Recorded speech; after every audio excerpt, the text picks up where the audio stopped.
L'actionnaire et retraité des industries chimiques du Sénégal, ICS, montent au créneau pour réclamer leur action de l'entreprise qu'ils ont achetée depuis plusieurs décennies. Ils demandent aux autorités étatiques de faire la lumière sur la gestion des ICS.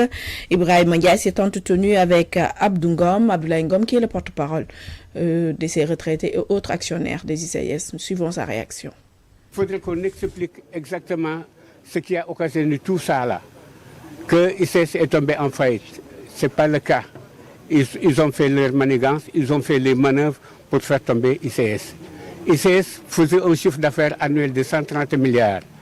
Un beau jour, ils ont créé une société dénommée Africa Senfer, qui a été créée le 31 décembre 2007. Janvier-février, on les a vendus, les ICS. Mars, avril, ils ont créé une autre société dénommée Africa International, qui est propriétaire de Africa Senfer.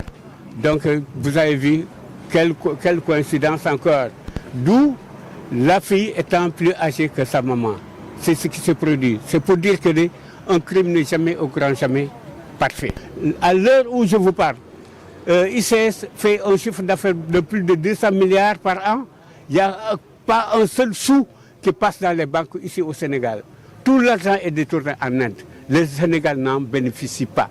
J'espère bien que nos dirigeants, nos gouvernants, sachant tout cela, ils ne vont pas avoir une oreille sourde là-dessus. Donc on les interpelle afin qu'ils fassent une lumière par rapport aux ICS.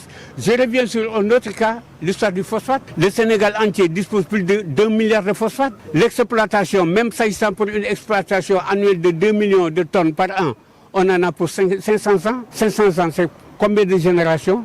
Au minimum, c'est pour 25 générations.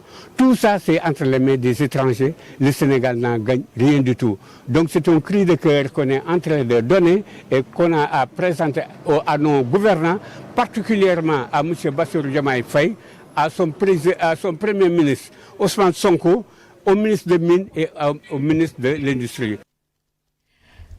Je vous l'annoncer dans les titres, les chauffeurs